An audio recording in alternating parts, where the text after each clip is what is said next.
department at ZoomInfo. If you're not familiar with ZoomInfo, we're a B2B database software company that delivers business data to empower sales and marketing teams.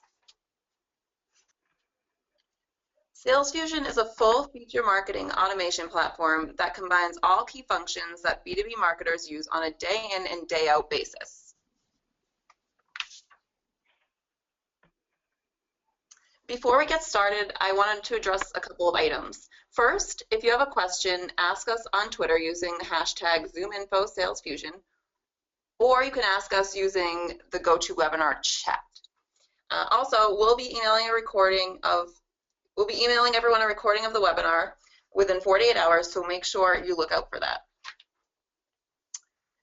Now I'd like to introduce today's speakers. Hilla Neer is the Vice President of Marketing at ZoomInfo, and Kevin Miller is the Vice President of Solution Strategy at Salesfusion. And now I'd like to pass the presentation on to Hilla. Hi everyone, I'm Hilla, and thank you for joining us today. I'm actually very excited about our topic, how data empowers sales and marketing alignment. And I think that many companies experience some friction between sales and marketing teams, especially around lead generation.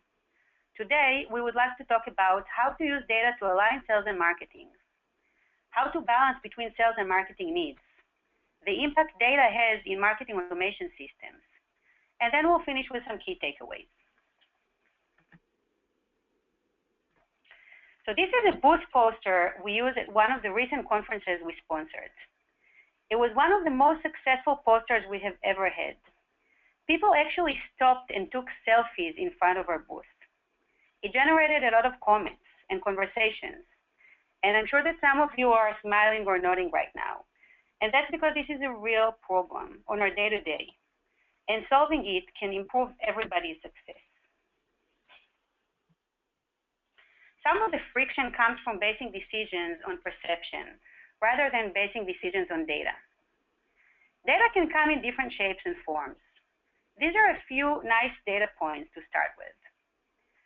Marketing profs found that companies with aligned sales and marketing generated 208% more revenue from marketing. They also enjoy 36% higher customer retention rates and 38% higher sales win rates. Serious decisions show a few other supporting metrics, with 24% faster revenue growth and 27% faster profit growth. So how do we get started? How can you use data to align sales and marketing and make a real difference? We will start with the following 3 steps. Determine your target market. Segment your buyers' personas. Balance sales team needs while maximizing conversion. So our webinar today talks about sales and marketing alignment. And similar to aligning and improving any other type of relationship, the first step is to listen. Talk to your finance team. Talk to the different members in your marketing team. Especially talk to your sales team. Who are the buyers they like to work with? Who's finding your product the most valuable and why? The next step should be based on data, and you most likely have it hidden within your CRM and marketing automation.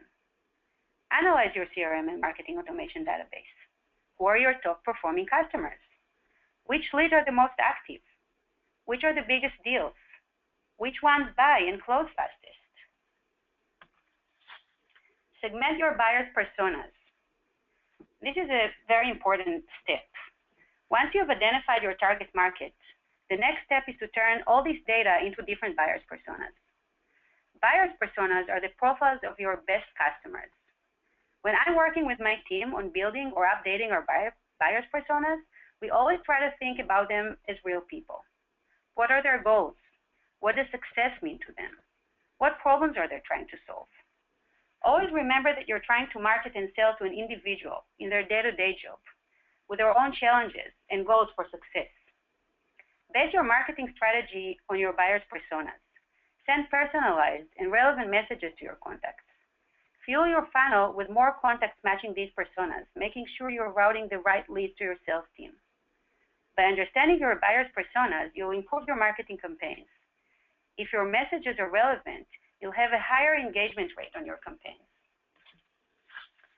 And that actually brings me to the next challenge that most marketers face when they're trying to collaborate with their sales team.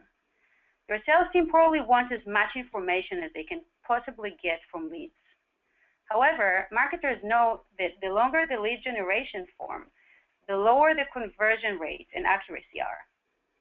And I can share some of my own experience around it. When I gave my marketing team the goal of doubling the number of our leads, one of the first things they tried was taking out some of our form fields. We definitely succeeded in increasing our number of leads, but then we opened ourselves to a whole other problem. Now, our sales team did not want to talk to these leads.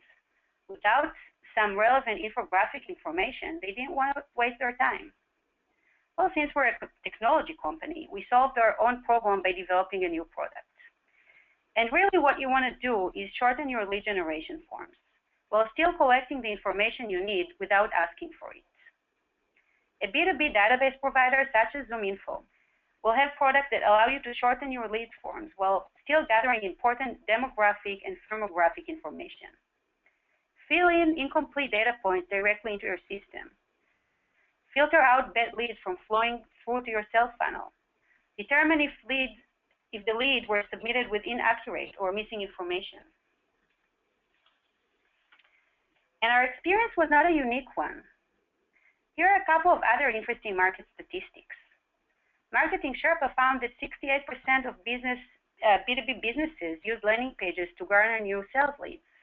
Even more important than that, reducing form fields from 9 fields to 5 improved conversion rates by 34%. These were a few examples of how data integrates within every decision making in marketing and in sales. Defining your target market, identify your buyers personas, increase conversion, route the right leads with all the relevant information to your sales team to help them close as much revenue as possible. Use your own data to align sales and marketing. So next time that you see a booth poster showing the fight between sales and marketing, you would not understand what they're talking about. And with that, I will turn it over to Kevin, who will talk about the impact and importance of data in marketing automation systems. Thank you very much, Hilla. Appreciate that. Yeah, we're going to definitely talk about the impact of data that it has on the marketing automation systems, and certainly a lot of the concepts that Hilla referenced are facilitated by implementing a marketing automation system and integrating that marketing automation system to a CRM system. That's, there's technologies that we have to connect together to obviously drive that sales and marketing alignment. And CRM systems, particularly in today's world with the changing way of buyer journeys and how they function, are improved by adding a marketing automation component to it. And much in the same way that marketing automation complements and improves CRM, data services and data sources such as ZoomInfo complement and improve how a marketing automation system can function. So that's what we're going to talk a little bit about today. So firstly, let's define the different types of data that we deal with in a typical marketing automation platform. We boiled it down to about 5 very common types of data that we're going to deal with as marketers using this system. The first one we want to discuss is explicit transactional data. This is the most common data that marketers are used to working with. It's basically data about actions that people take. So campaign response information. This is going to be the opens, the clicks, the number of form completions, how many people register and attend your event. These are the easy data points that we can get our hands on and then get our heads around when we're doing analysis inside of the marketing automation platforms. The trickier data that we're learning to deal with more frequently these days is implicit transactional data. So implicit transactional data, particularly in a B2B world where we don't have store transactions per se, is visits to the website. And this is what I like to classify oftentimes as downstream campaign activity. So you send somebody an email, they click, they open it. There's cookies that we place on people's machine, first-party cookies, that then allow us to identify not only that individual opened an email, but 3 weeks later they came to our website and they spent 2 hours on our website and downloaded these 5 PDFs. It's actually that latter data that's more important than the actual explicit transactional data. There's also organic demographic data. This is the data that people give you, and it's most typically given to you in event registrations and in form completions. It's typically going to be minimal data sets. This is going to be information like person's first name, last name, email, and their title. Now, there's two additional data sets that are very important as well. That's going to be appended demographics and appended firmographics. These are going to be from sources such as ZoomInfo. They're acquired through a third party, and they are added or appended to the records that you already have in your system. And there's always a little bit of confusion about firmographic and demographic data. Demographic data is more like title, name of company, whereas firmographic data is more pre-segmented or trending type data. You know, is the company performing at a high level? What vertical markets are they serving? It's a little bit more esoteric data than just straight up demographics. So both of them can be very important and complementary to marketing automation, as we'll explore. So how is this data logically used in marketing automation systems? Firstly, lead scoring. Lead scoring is a cornerstone of marketing automation platforms. It's also what I like to say is the glue that holds marketing and sales together, because lead scoring is much more than arbitrarily assigning a value to somebody when they do something. What it's trying to do is group, rank, route, and manage leads based on a profile. Without going as far as getting into the whole discussion of buyer personas, lead scoring is a step in that direction, where we're classifying our leads by both demographic information and behavioral data, putting people into buckets and then deciding what we want to do with them. Do we want to pass them to sales? Do we want to do more marketing towards them, etc.? Lead scoring, as we'll talk about a little bit later, is greatly improved when we can get additional demographic and firmographic data points associated with the individuals. Segmentation, critical. It's the bread and butter of any marketer's toolbox. We need to be able to segment our information, segment our list, segment our database, and attempt to send more relevant messages to folks at the right time. Hilla and I were having a brief discussion actually before the webinar actually began, just on email tactics in different countries and things like that, and new spam regulations in places like Canada. And it's never more important than it is today to move away from just bulk email blasts and get into more nurture style programs where we're giving people relevant content based on things that they've done, demographics that we have about them, etc. And that lends itself to this whole lead nurturing program, where data is used to figure out who should we put in this program, that program, what content should we send them, etc. And then, of course, reporting. Data can greatly enhance reporting in a variety of different ways in a marketing automation system, not the least of which is when we're doing campaign and ROI analysis, we want to try and figure out not only how many people took the action which resulted in deals for our company, but what do they look like? What's their profile, right? We want to start to build out a buyer persona on the combined interactions that we get from the marketing system and the CRM system, and then find more people like that are not in our database.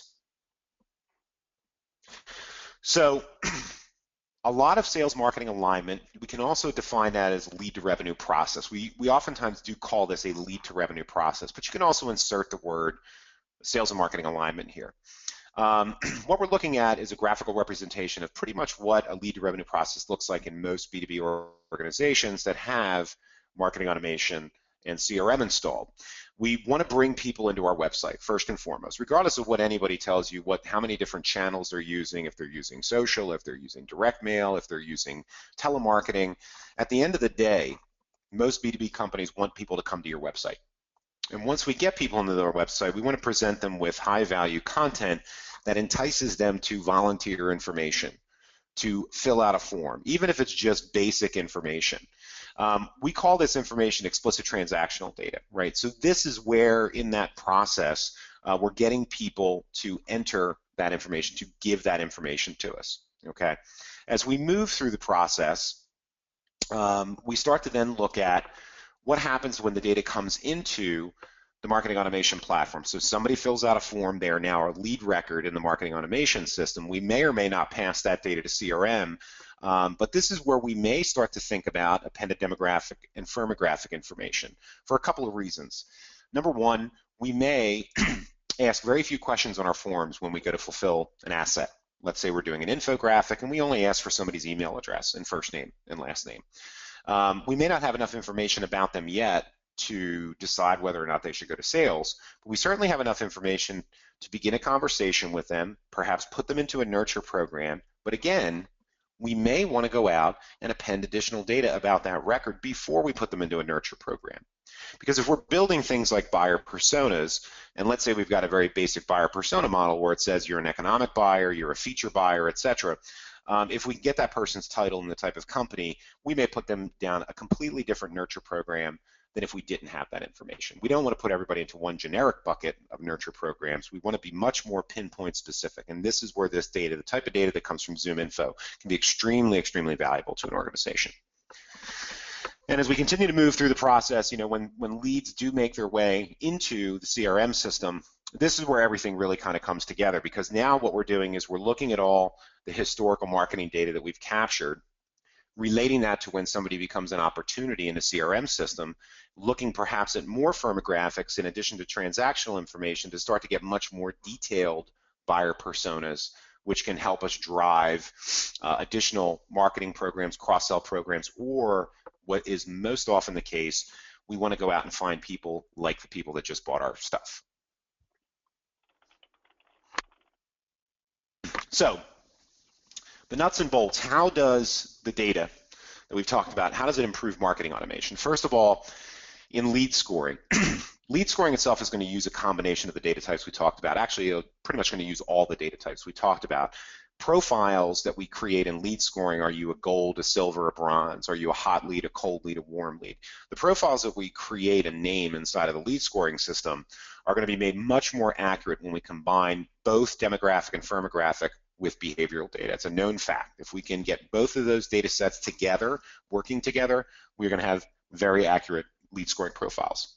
The appended data can also help define these personas we've talked about in the lead scoring model, which is going to ultimately drive what other downstream actions we may have, whether that's lead routing, sending to telesales, or putting them into different nurture programs. So getting that additional data into the lead scoring system is critical. For lead capture, Hilla referenced this in part of her presentation, but this is extremely valuable. When we're dealing with landing pages and forms, the fewer questions that we can require of somebody, the much higher conversion rate we're going to have on our form. Whoever has hit a form, I know if we were in a face-to-face meeting, I'd say, how many people have hit a form and saw 12 questions on it and just said, you know what, this isn't worth my 90 seconds. And that happens all the time. And unfortunately, as marketers have good intentions, they want to try to get as much information as they can. But the reality is, in how we market to people today, we want to capture minimal information at the beginning, just enough to begin a conversation with somebody, and then append the other information at a later time. We just want to get them talking to us or giving us permission to talk to them on an ongoing basis. So when we're thinking about appending information, the value add is that we can ask fewer questions on a form. And it's been statistically proven by any number of hundreds of research studies over the years on landing pages that higher conversion rates are present with the fewer questions that you ask. And there's actually a couple of models which say each subsequent question you ask lowers your conversion rate by something like 7 to 12%. Appended data can also help you improve your overall lead accuracy. So some of the key takeaways we want to leave you with here is, firstly, using data to validate your buyer persona is going to generate much better leads and overall improve your campaign results. Why? Because, again, accurate buyer personas, which are not possible without really good demographic and firmographics, when you're really accurate with those, we can really get targeted in the type of messages we deliver to people. And there's very simple examples, like if we sell into 3 verticals, we obviously want to know what vertical somebody's in, so we send them the picture of the manufacturing equipment versus the medical equipment.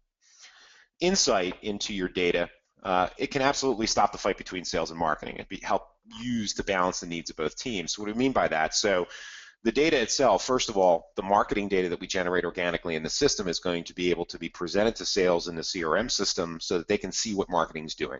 Okay, they could see the dividends, so the marketing campaigns that are running. Adding demographics and firmographics is going to reduce the amount of fields. We talked about that. and then we can also greatly improve the accuracy of our lead scoring model. So there's a lot of benefit to be had from having good data in your marketing system, both data that's self-generated through the system organically or just from people's behavior and campaigns, or data that we bring in from external sources. And someone that's sat in the marketing seat and run many, many campaigns over the years, I can tell you that having good demographic and firmographic information added to the system is extremely valuable and very helpful in most marketers. Great. Thank you, Kevin, and thank you, Hilla. We do have a couple of questions from the audience, and if you did ask a question and we don't get to it, there's a contact us slide, so feel free to reach out.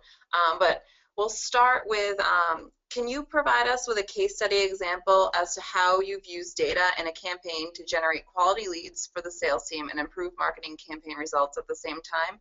And Hilla, if you want to start with that one. Sure, thank you, Lauren. So I think that's a great question, and I will actually use webinars as an example. And webinars have been a very successful marketing as well as lead generation channel for us in ZoomInfo. And when we started hosting webinars, the first step that we took was to determine our target market and build our buyers' personas. So we based it on discussions with our sales team, and especially we based it on our marketing automation database. And we analyzed it, and we came up with both our target markets and a few buyers' personas. And I think that this was extra important in this case, since we wanted to create relevant and interesting content for different buyers' personas. So it's not just promoting the webinar in this case to the right audience, but it's also creating the right and relevant content that would interest them. So once we did that, we make sure that we follow up on the webinar and we keep nurturing our webinar leads. And the ones that express interest in our products, we then route them to our sales team with the feedback that these are very high quality leads.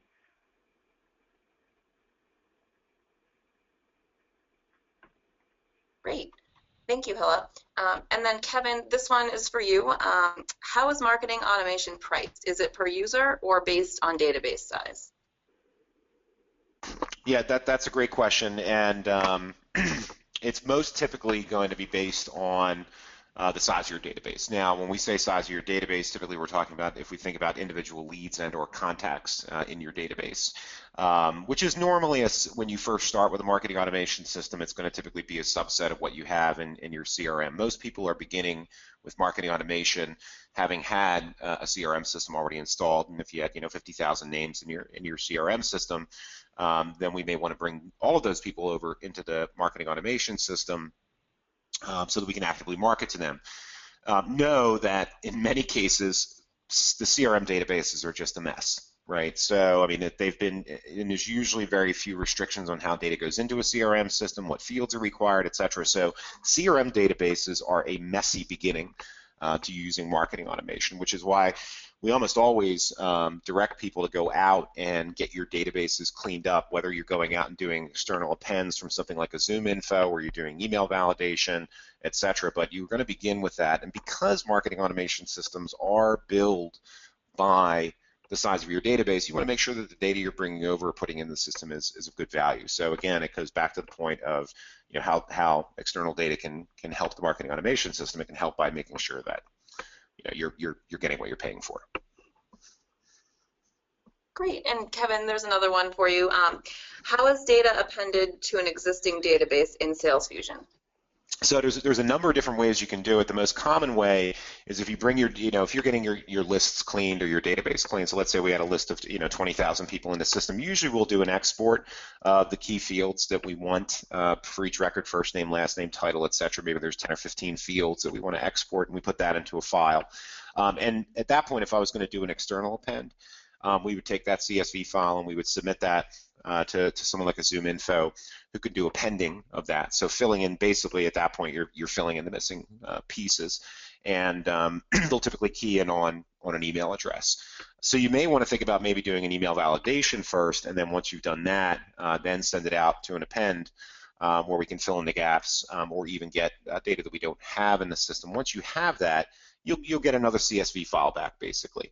And what you'll typically do is then remap that CSV file into the marketing automation system, and then you'll choose typically everything except first name, last name, email. You'll choose to overwrite the data in the marketing automation system, so that if there's data in there that we don't trust, titles, phone numbers, etc., and we've just gotten a fresh, clean appended list, we'll overwrite the data that exists in the marketing automation system with the new data, hopefully so that we can have better data. Great, and then I think we have time for one more, and you both may be able to touch on this. Someone has asked, how often should I clean my lists? I can take this one, Lauren, and what we usually do internally as well as recommend to our clients would be to refresh their list at least every 90 days, so every 3 months. And between people leaving jobs, moving between jobs, companies hiring new people, companies getting acquired, people getting promoted, between all these changes, I think a 3-month period is a good period of time to refresh your list. And that means both removing people that are no longer relevant to your campaigns, whether it's people that their new job might not be relevant to their buyer personas and content that you sent to them earlier, or the nurture plan that we were on before. And as well as updating your list with new people, new contacts that actually are relevant to your campaigns. So that is what we usually recommend to our clients. I wouldn't disagree with that anyway. So. Great.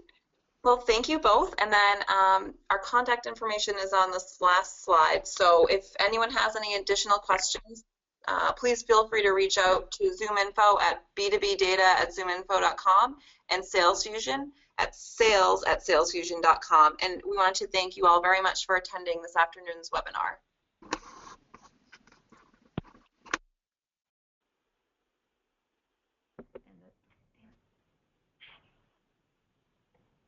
Lauren, too, I want to add any additional questions that have been asked. We'll be following up with you directly.